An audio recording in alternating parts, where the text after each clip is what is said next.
Ketika orang beriman dicabut nyawanya, ya, itu dilaksanakan kata Rasulullah, laksana sebuah sehelai rambut yang dicabut dari tumpukan tepung. Namun sebelum nyawanya dicabut, malaikat maut Israel itu membawa kain kafan dari surga tempat dia kembali, yang bernama Hanut, sehingga terasa Hanut, ya, bagi orang beriman namanya Hanut, ya, pakai to. Ini bisa dibaca di dalam kitab karya Ibnul Qayyim Al-Jauziyah. Ya. Kemudian dicabutlah perlahan-lahan nyawanya. Kenapa bisa halus seperti itu? Karena dia ikhlas menghadapi kematian. Makin ikhlas seseorang menghadapi kematian, makin ikhlas seseorang bertemu dengan Allah, makin ringan dan makin mudah kematiannya. Tidak percaya? Silakan buktikan. Ya, biar ada buktinya kan? Biar ini bukan hoax. Ya bukan ada buktikan kumaha, mun kabuktian kumaha bejakeunana, WA, kirim WA saya. Pegang HP-nya. Ya. Makin berat seseorang menghadapi kematian, makin tidak ikhlas bertemu dengan Allah, makin sakit kematiannya. Ya. Ya, Nabi Idris ketika dicabut nyawanya itu dirasakan seperti dikuliti. Ya kan, ceritanya ada malaikat yang cinta sama Nabi Idris, minta izin sama Allah, ya Allah, izinkan aku untuk bersahabat dengan Idris karena kesolehan dan ketakwaannya. Ternyata yang bilang begitu malaikat Israel.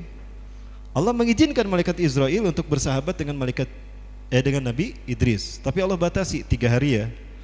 Ya, baik ya Allah. Turun ke dunia menyerupai seseorang yang laki-laki yang tampan. Ketika itu Nabi Idris sedang di taman, sedang memetik hasil panennya. Dia datang, Waalaikumsalam. Terus selesai, dijamu dulu, dikasih buah-buahan, dikasih minum. Itu makanan dan minuman gak disentuh-sentuh sama orang tadi, sama malaikat Israel. Tidur. Selesai tidur, besok paginya dilihat ranjangnya masih utuh. Wah, ini malaikat, ini bukan manusia, kata Nabi Idris.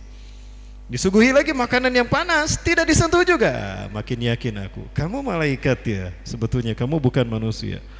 Kok Anda tahu? Ya, kamu tidak menyentuh makanan saya dari kemarin, dan aku masih melihat ranjangku rapi, kamu tidak menidurinya.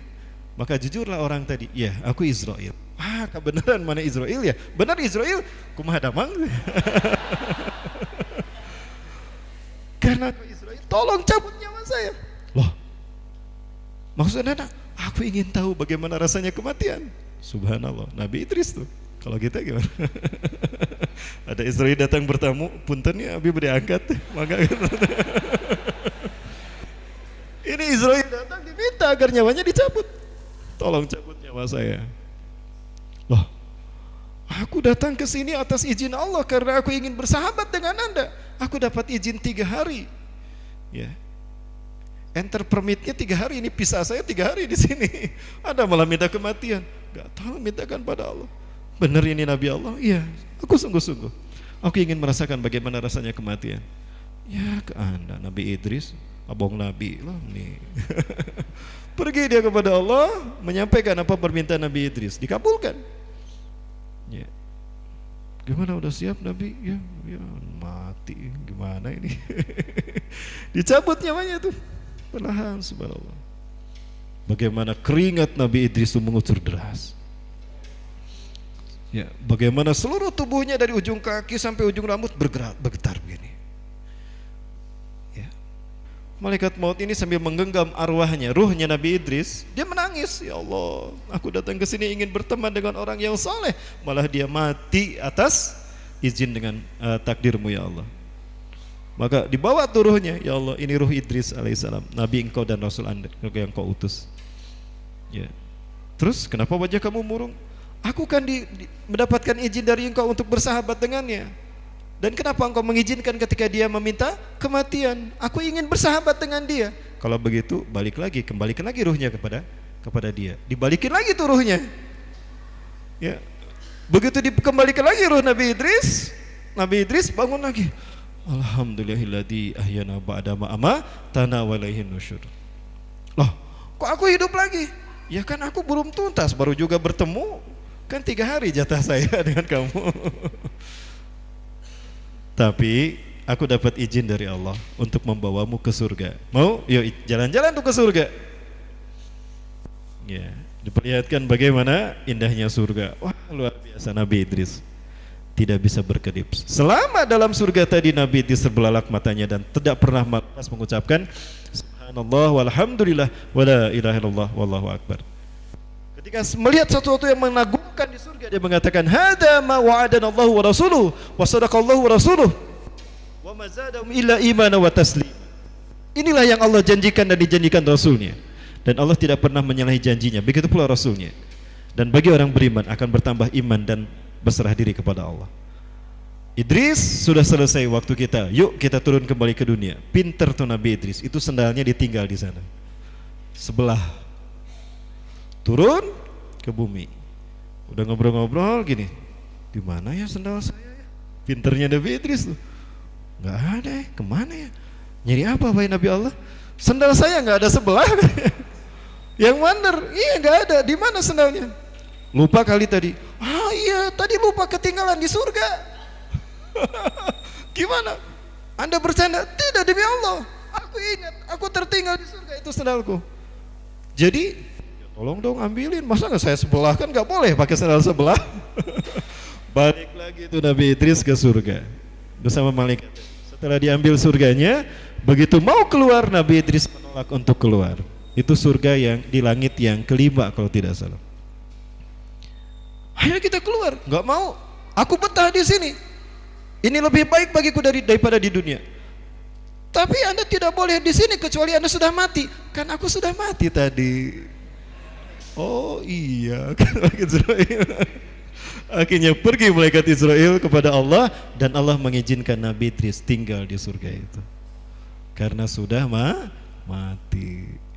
Nah, nanti kalau ada malaikat Israel bilang kayak Nabi Idris, cabut dong nyawa saya. Berani. Baik, Alhamdulillah. Nah, halus orang yang beriman dicabut nyawanya. Setelah dicabut nyawanya, diletakkan di pangkuan malaikat Israel tadi. Lalu dia dengan kendi, malaikat Israel tadi mengambil 2 kendi dari surga.